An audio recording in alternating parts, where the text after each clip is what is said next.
know what they're saying. They're saying, my girlfriend got deported and put in jail 4 months. When I had Aaron at my house, they're saying to me that I was harboring a murderer, a cop murderer. But they forced you into this. They forced me, yes, because I was going to court. I got busted for drugs and the 2 Irish cops. 2 Irish cops. Yes. And they were forcing you to say stuff about the They forced kid. me harboring. They said, for no association with the IRA, I'm looking at 25 years in prison. They just bullshitted you. They forced people to give statements about that kid, right? Well, Aaron. They forced another fella to give a statement Did about they? him as well. Yeah, that's what they were doing. He's just sitting in jail right now because of these statements. Super fucking woman, bitches. Get a look at that. Super fucking woman, bitches. Get a look at that.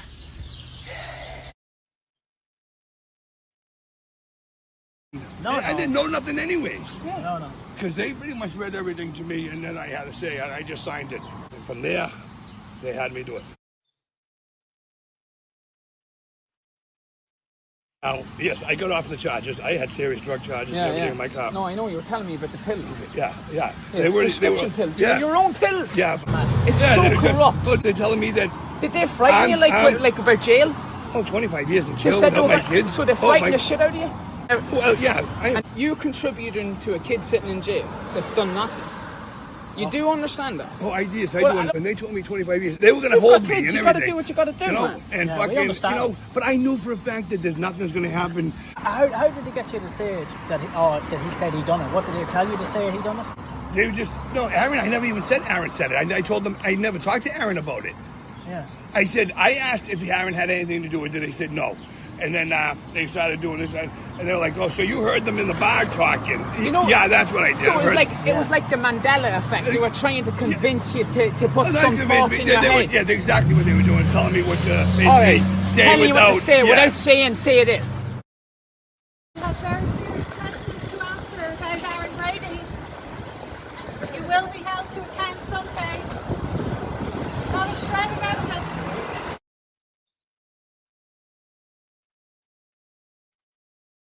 Good evening, everyone. Thank you very much for joining my live stream this evening. Now, this evening, I am going to be doing a really important interview. It's probably one of the most important interviews I have ever done in my entire career, and that is saying something. And it relates directly to the framing of Aaron Brady, but also the framing of his friend, James Flynn, who tonight is in Mountjoy prison for the theft of a car that he had nothing to do with. And he is serving a 9-year sentence, 7-year sentence for that. James Flynn is the father of 2 very young children. He has a wife, a mother in Newry, and he is badly needed at home. We often, while we are so focused on poor Aaron, who is serving life in prison, we often forget about James Flynn, who will be home, hopefully in the next few years. He's appealing the outrageous conviction. But it was Jimmy Flynn that you were listening to there, and his brother Eugene. And that video was taken in Boston after this American man, Matt Flaherty, had been unlawfully arrested and basically blackmailed to make a statement against Aaron. He was told by Homeland Security, etc., and the Gardaí who were visiting, who were over on one of their illegal missions to frame innocent people for the murder of their colleague, Adrian Donahue. And Matt Flaherty had charges pending, certainly in relation to prescription drugs, possibly in relation to illegal drugs. And we're just going to, let me just hold on now one moment, because I'm going to bring Thomas in now one moment, because this is an individual who also has had serious problems with Mark Phillips, Detective Mark Phillips in particular. So he's going to be I'm going to be talking to Thomas in a moment, but I just do want you to understand the background to that particular clip. And you can hear Eugene and James Flynn talking to Matt Flaherty there. So Matt Flaherty was somebody who knew Aaron. They shared a flat together, and he was told by the Gardaí that Aaron was involved in the IRA, a complete lie, and he was also told that to be harbouring a member of the IRA could result in him going to jail for a long time. So they basically told him what to say, and that he would not, his charges would be dropped if he made a statement against Aaron, which he did not do. He was offered the sun, moon and stars to come with the family to Ireland. They could go on an extended holiday if they want, as long as he accepted the bribe from An Garda Síochána. Now, another man tonight who refused to accept a bribe from Mark Phillips, detective, the detective who is leading this fraudulent case against Aaron Brady and James Flynn from the National Bureau of Criminal Investigation. One of the most corrupt officers that I have ever come across in my life, and that is saying something, because his name comes up over and over and over again. But one individual who he flew to Boston in an attempt to frame is Thomas Callaghan, and Thomas joins me tonight. Thomas, let me unmute you there. First of all, thank you, Thomas, for joining me this evening. No problem, Gemma. Okay, so Thomas, we're going to go back to the beginning. You are from Strabane in County Tyrone, and you were you were living in Boston for almost nearly 20 years. Just explain the background to your life over in the States, how you were settled, etc., planning to spend the rest of your life there, and what happened.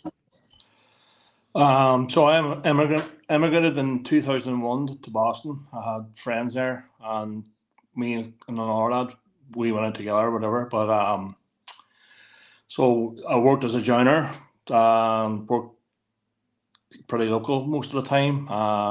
Had my own business, things was going well, and then one day just going to work, and between 13 to 15 armed men arrested me.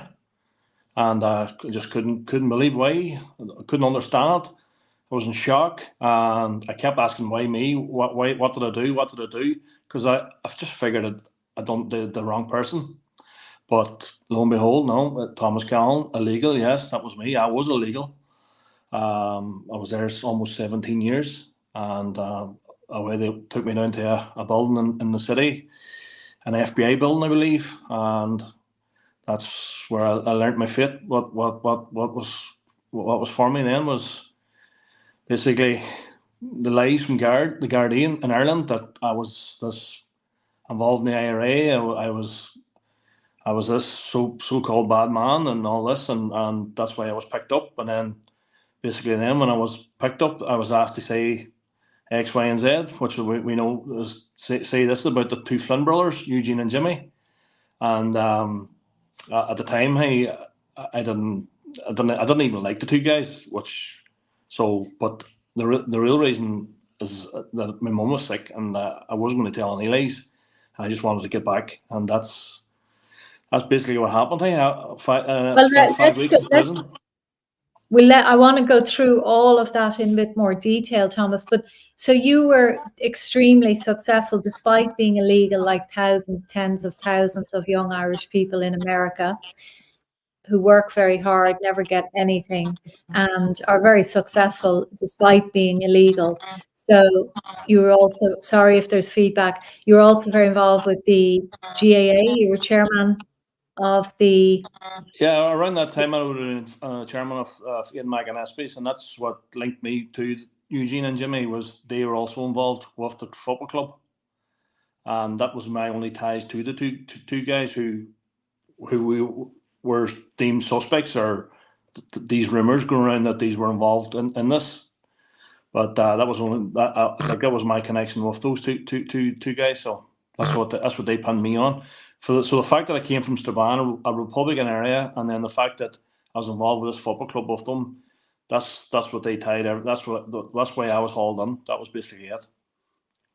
So. And did you? So Eugene and Jimmy are from Newry, Well, no, Yeah. they grew up in Dundalk, to be fair, very near the credit union in Lordship, and they were from a very wealthy family. There was no shortage of money. There was no reason for them to be involved in the robbery of a credit union where something like 5,000 was taken. It just didn't make any sense whatsoever. And in the end, they never went near Eugene. They tried to get him, but there was CCTV footage of him in a location at the time of the murder. So they were not going to be able to arrest him. But they did obviously go after Jimmy. Yeah. Now, tell me about the rumors that were going around Boston at that time about the Flynns. Did these rumors come from the media? Oh, definitely the media. Yeah, there was front page papers reports about Aaron Brady, and then his ties with Eugene. Like I mightn't have said his name, but it was well known that that was the suspect. Was Jimmy, and it was just talked about in Irish circles and in Boston about their so-called connection to this all. So, to be quite honest, I probably did believe it myself, and I would have kept the guys at a short, I wouldn't have been, even though we were involved in the football club, I kept them at a, I wouldn't have been too friendly with them, to tell you the truth. So I know it's only now coming back and seeing things through a lens after what happened to me, I can actually see that these guys had absolutely nothing to do with this. Like, it's just a complete stitch up. The whole story is just say this, cried into your pint. It was just the whole spiel that Phillips made me say is what convicted Aaron Brady. I've never even met Aaron Brady. I don't know, don't even know him. I've no reason to defend him, but I'm just going from what happened to me. The same storyline, crying into a pint. Say this. That's what they kept saying over and over and over. Yeah, this reference, just to our audience that mightn't understand the crying into the pint, that this was apparently how Aaron made his confession, that he was drinking, crying into the pint, that he killed a cop back home.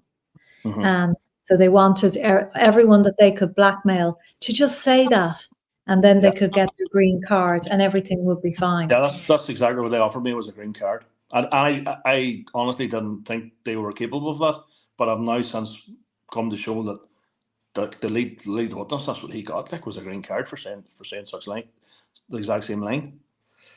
Daniel Cahill, who you don't know either, because you, either. He's New York. They're all in New York. You're in Boston. So tell us about the day of the arrest. And the name of the Garda who was involved in your arrest is? Phillips, Mark Phillips. Isn't it Mark Phillips?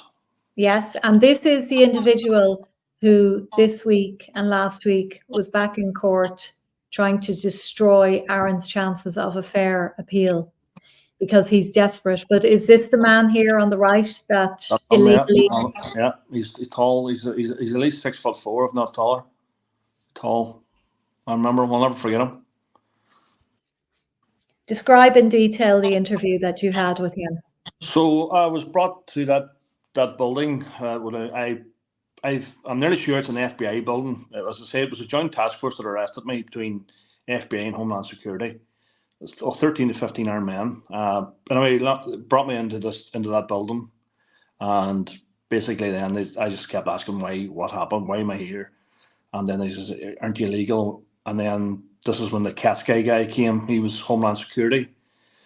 And he kept saying, I know all about you. I know where you're from. I know who your mates are, all this. I was like, what does that mean? Like, what are you trying to imply here? I says, I don't understand.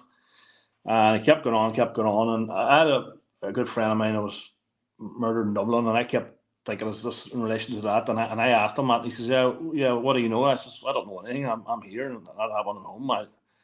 So he's like, oh, maybe. He said something then, and then whatever way he said it, I was like, is this something to do with the Flynns? Because I had heard that the police were back over, that they'd periodically done this in the past, like every couple of years, they'd come and they'd ask questions in bars and a certain restaurant, and where Irish hung out. And whatever reason, I said, is this something to do with the Flynns? And he says, yeah. What do you know? And I says, I don't know anything. I says, just know what people talk about. He's supposed to be involved in a robbery that went wrong, and I says, I don't know if it's any truth or not. I says, we've all heard the rumours. That's all I know. I says, right. He says, would you be interested in talking to two guys who came a long way to speak to you? Maybe they can help you out. I says, help me out how? I'll help you out of the situation. I says, right. I says, sure, certainly. I says, sure, I've nothing to lose now where I'm going. At this stage, I think I had already signed the paperwork to get me deported. Even though I was in the country for 10 years, you're entitled to a hearing. But my mum was sick at home, and I just in my head, I was like, I'm just going home. I didn't even want to fight it or appeal it, you know. Thomas, at this stage, you had a successful business. You're a very skilled joiner, right? Yeah. You were doing high-end joinery in Boston. You had your own business. You had a lovely apartment. You had 17 years of your life. You were picked up one day without any warning, noticed by a gang of these armed officers. 20 to 7 in the morning, going to work. So your whole life of 20 years, effectively, left. No preparation, nothing. Did you even have your passport with you? No. Okay, so you're in the room. So Katsky says, now Katsky, of whom there is an explosive tape whereby he is actually engaging with the Flynns, with one of the Flynns in Belfast Airport, offering to assist them as long as they give him Brady. That at some point is going to be played. So Katsky says to you, these two Gardaí are over from Ireland. He didn't even say they were Gardaí. He just says they're two gentlemen who've come a long way to speak to you. So then I'm thinking it's something to do with that my friend's case, and I was like, whatever. I says I'll speak to anyone. Yeah. So that's when I met Detective Phillips and the other detective who I cannot remember his name. We believe Jim McGovern. Jim McGovern, maybe I think that may be right. Yeah. So and that's when they came in and they brought me into an interview room. It's like, you know, you see the American style with a two-way mirror. Because I remember sitting down one side of it, handcuffed, and they're on the other side, and the other guy kept coming out of the room and making sure that there was no one actually behind the mirror. So I was like, this is strange here. Why would you care if the American authorities is listening in? And they kept the door open because they didn't want anyone standing to the door. And then I just things didn't sit right with me, and basically then just went into talking about the Flynns. They just asked me what I knew, all that, and that. I just say it's all hearsay what I know, and thing trying to belittle me, not asking me what the definition of hearsay was. And I remember just being smart back then, telling them, here, I know what hearsay means. And anyway, he just kept going over, and I was just trying to put words in my mouth, making out that I was this big IRA man, that these guys had to brag to me I was this big man, all this crack. I was like, I'm not involved in anything. I says, I keep myself to myself. No dealings with the Flynns. I says, only through the football club, and that's even that. I says, it's kept at arm's length. And it just went on and on, hours of this now, and they would have left when I had something to eat, come back, this more and more, and then he said it then, here, say it and we'll get you a green card. Just say this and we'll get you a green card. And then I waited till the other guy got back into the room, and then I says, here, what, do I say it? And he's like, no, you say it in your own words. And I was like, well, sure, it didn't happen like that. And I said, how can you get me a green card? I honestly didn't think they could get me a green card, because I probably would have maybe said something, because, you know, as I say, I didn't have any time for the two Flynns. I didn't really like them, and I didn't know them anything, but I didn't say it anyway. They just rubbed me the wrong way, and especially the what do you call him? Right, or Phillips, and so then he's like, he just kept saying about what the other guy saying, oh, what would that make us if we, you know? I says, well, sure. He said it to me when you left the room. he said, no, I didn't. I said, oh, you did. Nothing was interviewed. There was no tape recording. There was no video recording. It was all short note, and it was the other guy doing the short note. So I was like, here, boys, we're fucking wasting each other's time. You're wasting mine, I'm wasting yours. I says, the quicker I get into this prison, the quicker I get home. And then I seen Katsky again, and I said to Katsky, and I says, here, until I guess, I says, no wonder 9/11 was allowed to happen. I says, this is fucking bullshit. And he couldn't even look at me. He apologised. He says, I'm sorry. I says, sorry's not going to do me much good where I'm going now, because I knew I was going to the prison. And that's where I went for 5 weeks before I was deported. That was to try and break you, Thomas, because they wanted to keep you in America because you should have been put on the next flight home. Right? I can't testify anything to that. But they kept you in there for 5 weeks, I would say, in the hope that you would think about it, have a rethink, and then you might change. They did leave their numbers and says, here, if you change your mind, call. The three of them give me numbers, or maybe two of them. Katsky and Phillips give me both numbers, and says, here, if you change your mind, I says, boys, there's no fucking mind to change. I'm the only one telling the truth here, and that's all. That was the last words I spoke to those guys.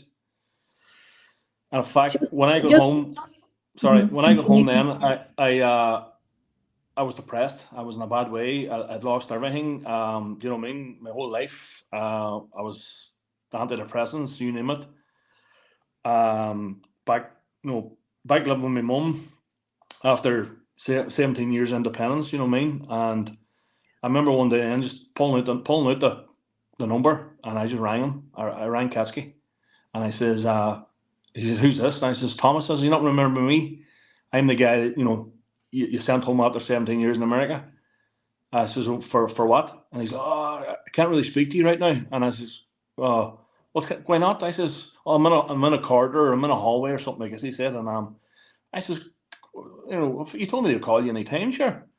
And then I just put it, I says, here, all that money, and because I had learned that they had to surveil me, and all the money that would have been wasted deporting me. I mean, I was a taxpayer. I had two lads working for me. All that money wasted, and so he basically hung up the phone, and I never heard of anything ever again from him. So, and then when I got to Ireland, I got more harassment from a guard in Dublin Airport, and I was really pissed then. After just getting out of prison, no sleep, fucking run down mentally and physically, and being harassed then at the airport because I had no paperwork, even though I had a temporary piece of paperwork to fly home on. He was like, well, what's this? Where's your passport? I said, you fucking know where my passport is. They knew who I was. It was fucking the pilot, or the two agents were supposed to fly home with me, but they didn't feel the need.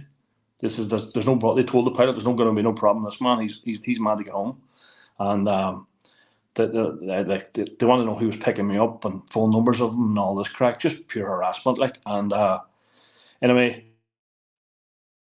Oh. I went, and a few weeks went by, and I reported the whole situation to the guard ombudsman. So after a couple of meetings in Dundalk, actually, of all places, Gary Russell was the name of the guy in charge of it. They told me then after.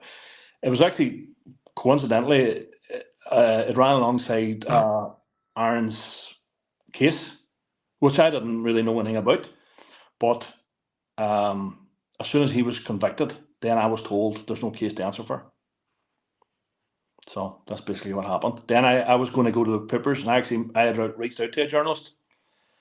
I was going to tell the story, and then COVID happened, and we all thought, here we go, this is the end of the world here. I was preoccupied otherwise. Everybody thought, this is, it was lockdown, it was challenging times, so I sort of let it go. And then I ended up getting work in Dublin, and I didn't want to rock the boat, subject myself to any type of stuff that might happen for speaking out, so I never did until talking to you today. Well, thank you for your courage, and I know you're going to be taking it further with the authorities. Just going to put, because there is a lot of feedback there, so just hold on, Thomas, because I want to say that just in relation to GSOC, and sorry to put Thomas on mute there, but I want to make this really critical point, because if you think about it, during the trial, GSOC got this complaint that a man had been bribed by the prosecuting Garda that he would be given a green card if he made a statement against another of the so-called fictional gang, James Flynn, the friend of Aaron Brady. And so the authorities had this information, and the officer belonging to GSOC should have said, listen, we have to get down to the court. We have to inform the judge and the state that you are claiming that you were bribed. But instead, they could have saved Aaron. They could have saved James Flynn. But instead they said, as they always do, GSOC, nothing to see here. You were illegal, therefore you were deported, and there was nothing more that could be done. But of course, it wasn't anything to do about you being illegal. It's the fact that you were bribed by Mark Phillips to make a statement about a thing that had never happened, and you would have got your legal status. Yeah. Could you hear that? 100%, yeah. I agree 100% with you, yeah. Tell me again exactly what Mark Phillips said to you. What did he tell you to say? He kept going on that I was this big so-called character. I was this supposedly big Republican that, you know, these guys had to have bragged about it. You know, he kept going on the storyline like this, and he just kept going over the same thing that they had to have said to you, they had to have told you, they had to have bragged to you, and then basically just he was putting words, trying to put words into my mouth. This went on for hours, and basically said, "Look, we can get you help. We can get you a green card. You can be out of here tonight," and all this, and just kept going over and on and on and on. And at the end of it, then he says, "Look, just say this. We'll get you a green card. Just say it. Say that they said that they meditated in a bar, drinking over their pint one night, and that was it." And I says, "Nah." That's basically what he said, and he kept saying it and saying it and saying it in different ways, but basically the same thing, that they were crying in their pint, and this is what happened. And so, of course, that it was the Flynns that were crying, not Aaron. Yeah. No, I didn't know Aaron. I still don't know Aaron. I don't know anything about. I don't know anything about Aaron, only from what I see in the papers. And I was actually just talking about it on Sunday to a guy, and I was like, you know something, that guy's innocent. And he said, "How you know?" I said, well, like, I was asked to say the fucking same thing that got convicted, and this is why, like today, I'm chatting to you today, and I was like, it's been eating me up for a long time. You know, it has. It's affected my health mentally. You know, thinking about it. I mean, at the end of the day, it's supposed to be our police force, the country's police force, and they're framing people for murder. That, you know, why go after them? I don't understand. If your colleague was killed in the line of duty, surely you'd be doing all you can to get the real killers, not going spending thousands of taxpayers' money traveling to America to frame other people that have nothing to do with. I don't understand it at all. Like. So. And Thomas, you know of other people, you don't have to name them, but you do know of other people who were lifted by these criminals. Oh yeah, the day before. What happened? They were let out. I don't know why they went against me, but one was a mother with a newborn. She would have been a friend of the girlfriend of one of Eugene's, and they let her go. I don't know. You know, again, she wouldn't have any information, the same as I didn't have any information. But I guess maybe, I don't know, maybe that heart didn't want to use her, and they figured I was fair game because I was supposed to be this big Republican. I don't know. That doesn't make any sense to me. And of course, Thomas, you're not a big Republican. Obviously, you're a nationalist. You're an Irish patriot. I presume you travel on an Irish passport. Yes. But you do not have any connections with the IRA, good, bad, or indifferent. No. I presume because you weren't a big fan of the Flynns, you didn't particularly like them for whatever reason. They thought that they were aware of this. and they thought that they could turn you against them even more? Again, I can't say what their thinking was, or I don't know. I think, as I said to you previously, looking back, I actually helped Jimmy get an apartment, but I was that type of person who helped all Irish, and it wasn't the fact I was helping Jimmy; I was helping more his roommate. She needed the room rented, and I heard Jimmy was looking for someone somewhere. So unless they tied that to them, I don't know. I just honestly, that girl, that roommate I'm talking about, she was also lifted and let go, and told not to say stuff, and told to say stuff. I think maybe I was the big fish then, that it'd be more convincing come from me, the story come from me, and they figured I was going to say it, and I didn't, so it backfired. I don't know. I honestly don't know. I just want to remind people again, sorry, I have to put Thomas on because I'm getting this feedback, and I'd say it's pretty bad for the audience listening, to remind people again of all of the people that were framed by these people. Some of them, unlike Thomas, but some of them had criminal charges pending. For example, Ronan Flynn, and he has been the subject of non-stop headlines over the last few days as Mark Phillips tries to muddy the waters of the appeal and contaminate the judge's decision, because the judges are going to have to rule to acquit Aaron Brady, and therefore James Flynn is going to have to be released as well. So we know that Mark Phillips coerced Ronan Flynn because Ronan Flynn had several things pending. He had an assault charge, he had some drug issues, and so they lent on him and they tried to force him to blackmail him to make false claims against his cousin James Flynn, and he refused to do that. Initially, he was compromised by Mark Phillips, but in the long run, he refused to make false claims against his cousin. We also know, for example, about Molly Staunton, the vulnerable young woman who had mental health issues in New York, and that on the day of her testimony, she was attacked in her kitchen or in her bedroom or wherever she was in New York, giving evidence to send down a man for 40 years.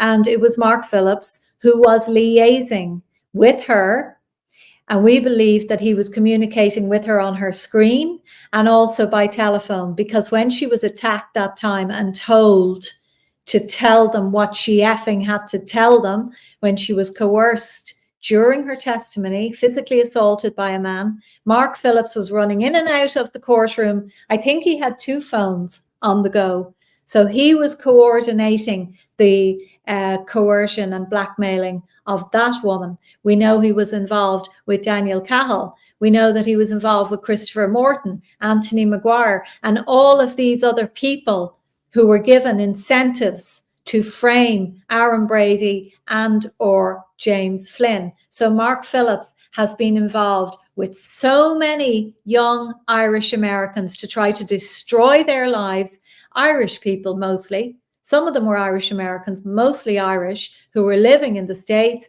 maybe illegal, maybe had things in Ireland that they didn't want to face.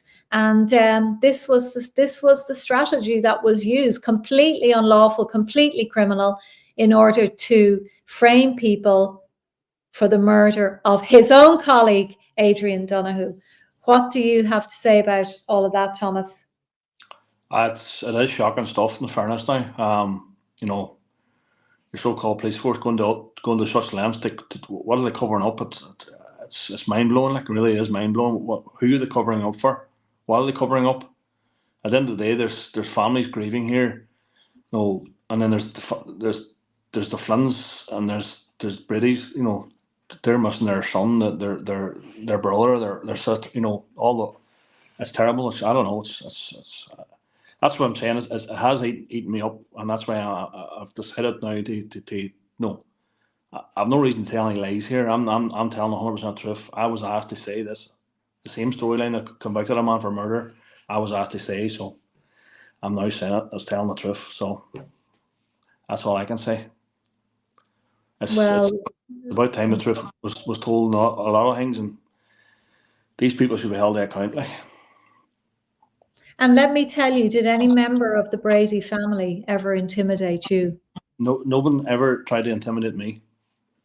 Except Mark Phillips. Exactly. Yes. Oh, he stood over me and he made me think that I was a piece of shit. That no, just because I came from Strabane, that you were less than him. And I actually remember putting it to him.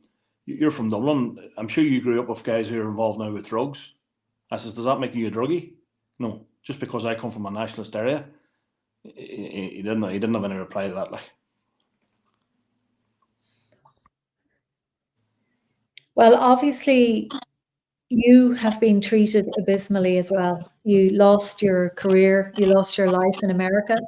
You would still like to go back at some point, but you're settled here now in Strabane, and thank God your mother is still healthy. She's with you still. So that's a blessing that you got back to be with her.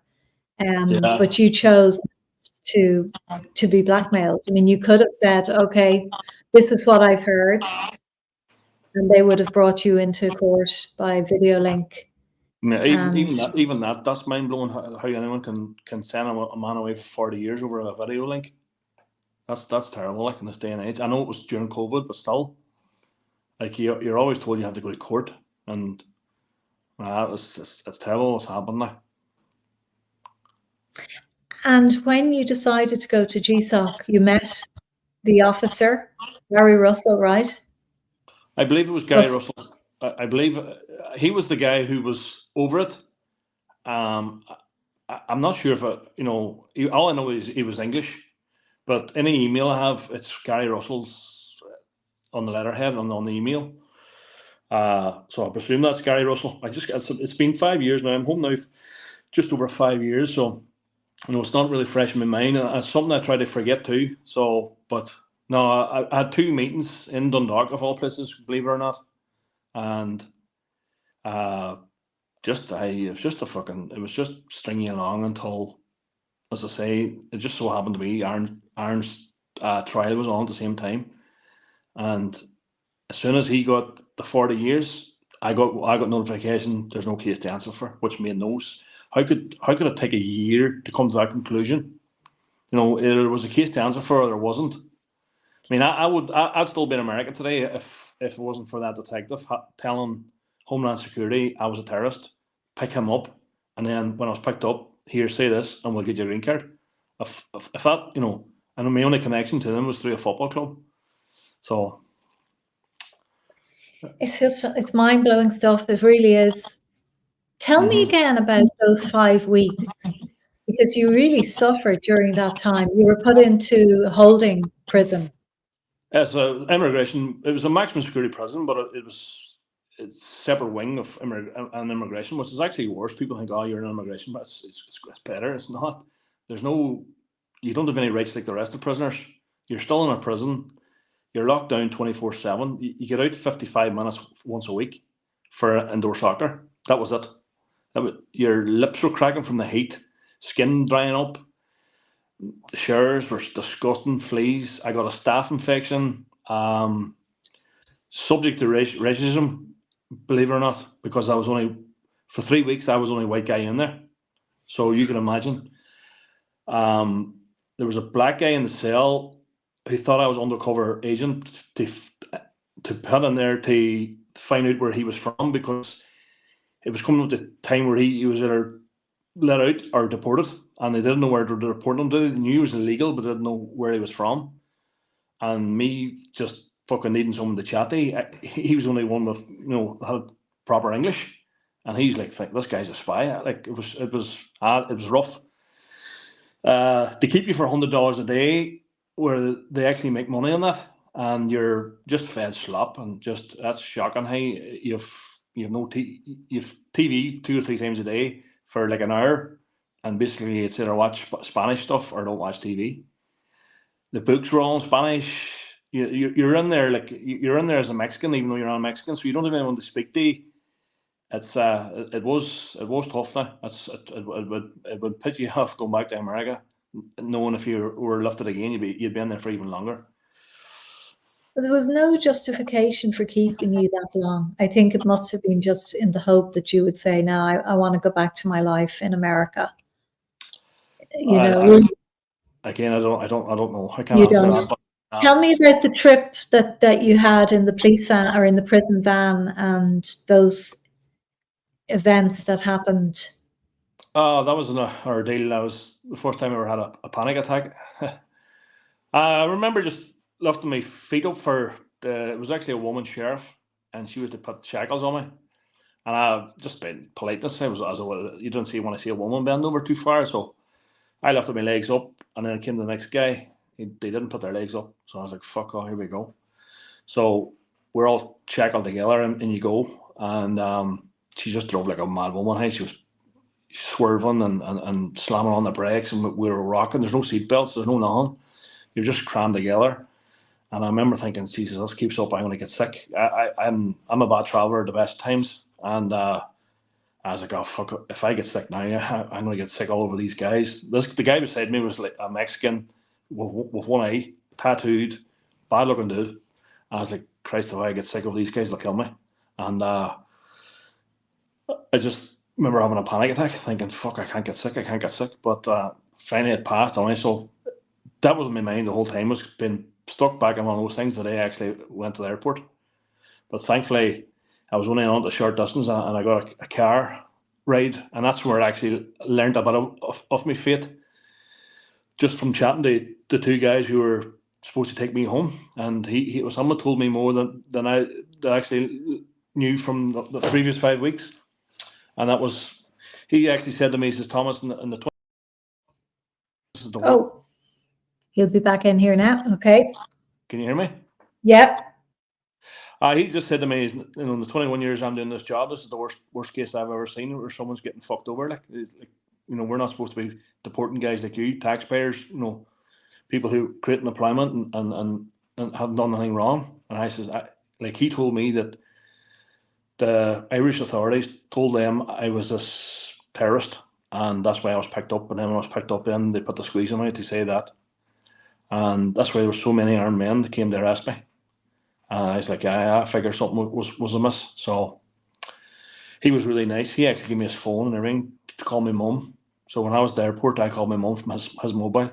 And I remember thinking, I actually felt sorry for them. They hadn't been paid because it was the time the American government was shut down. And I remember offering them to buy him a meal, like, they wouldn't take it off me because they can't.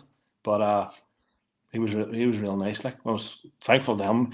He took the shackles on off me going through the airport. He didn't have to do that. I was supposed to be shackled on the plane, but took everything off me. He trusted me. He knew I was going to be any issues. Like, I wanted to get home then, but that was that. It's mind blowing. And when the interview with Mark Phillips and we think McGovern ended, and Katsky in the background, what was that like? What was Mark Phillips' attitude towards you at that point? I think he couldn't really look at me in the eye. I think he realized they fucked up badly. Like, I think maybe they thought that this big fish that was going to be helpful for them, or maybe that I maybe was somewhat involved in shit. I don't know. He just seemed a lot more mellow, but a little bit more. I don't know. He just didn't seem as cocky, and I just put them straight. Like, I says, he's wasted so much resource. I told him that straight. I says, you're over here wasting Irish taxpayers' money. Like, what are you doing? Like, I told him that multiple times. Like, this is what 5 or 7 years at this stage had passed from that murder, and all they were doing was deporting innocent people, because they deported all people previous to me. It was 2 girlfriends, and so I don't know. It's shocking there. And so you've never had, when we will look at him again, is this definitely the man who framed you? That's him, yeah. That's him. And this man is currently down in the criminal courts of justice framing another individual in order to continue his framing of Aaron Brady. And, I have no doubt that he was involved in what happened to me last week. I have no doubt about that. Anytime, as I have said to people, that I have been actively involved investigating the case, I've either had a visit from the guards or threatening, a threat, basically warning me not to pursue my investigations. And what has happened tonight here with Thomas is it's really groundbreaking, because while there are many witnesses who are saying behind the scenes that Mark Phillips framed them, really, Thomas is the first to come forward fully, and I believe others are going to follow now. And Thomas, tell me what your plans are now, having spoken to me. What do you intend to do? I mean, I think you believe you will take this to the authorities. Well, I would be prepared to stand up in court and testify. You know, if that will help in any of those families. You know, at the end of the day, wrong has been committed here, and I'm a victim of it as well. But here I'm free. I will stand up and give testimony. It's only right. It's the right thing to do. Like. Absolutely, and you have to be listened to. You have Yeah. to be listened to, because in the end, like, you too are a victim of criminality. Yeah. Coercion, blackmailing, fraud. Yeah. It's a serious crime, and Mark Phillips should be in jail. But instead, knowing Mark Phillips, he will be beavering, working away tonight to try and think of ways to arrest you and me. That's how Mark Phillips operates. And but he knows now that he is cornered. He is completely and totally cornered, thanks mostly to the great work of Tony Brady, who has exposed him more than anyone else. So he's like any cornered rat. I suppose he's at his most dangerous, and if only he could just do the right thing and give up now, because it is over for Mark Phillips. It is over. He is going down in Irish history as the man who framed 2 innocent men for the murder of his colleague. That is his legacy. We believe he has other dirt in his past, where he may have been also involved in intimidation, but that is his legacy sealed now. He could do the right thing. The right thing would be to release Aaron, Brady, and James Flynn tonight. That would be the right thing. But when do these criminals ever do the right thing? Thomas, I can't thank you enough for what you've done, but you're a man of great courage and honesty and dignity, and you only deserve the best in your future, and I know that will happen because you've made such a good choice. Hopefully. Are you afraid of any repercussions against you? Well, living in the north, I should be over. I would say I'm fine. If I was living in the south now, I definitely would be afraid of their dirty tactics. Yeah. It's amazing how we in the south were always taught to believe that the north was the dangerous place where people were framed and the police were corrupt. But in fact, the opposite is true. It has gone just 180, hasn't it? It's mad. Like that's the way I was brought up too, hey, and it's sad to see the way the Garda has gone. There's no accountability. They're corrupt to the core, and they shouldn't be allowed to get away with framing innocent people for murder. Especially when it was one of their own that was murdered. Yeah. Well, as I say, Thomas, thank you so much for your courage. I know that you've got a huge amount of support all around the country, among my listenership, and in the country where you would like to still be in many ways. We'd like you to be here with us, but I know that your heart is still probably in America. So we have a big audience in America who will be extremely thankful to you for coming forward to tell the truth for Aaron. No problem. And we'll definitely talk again, Thomas. Maybe you could come on with Tony Brady, but in the next few days, I think you're going to probably be advancing your case, but we'll keep people in touch. So if you want to say anything, no, I think I've said enough. I don't. Yeah. That's all I can say. That's the story, and there's much more to say, really. Okay, well, listen, thank you so much. Thank you to everyone who joined us this evening, and I'll be back again on Friday evening. But for now, we'll say good night. Good night, Thomas. Good night, Gemma. Thanks. Good night to everyone. God bless.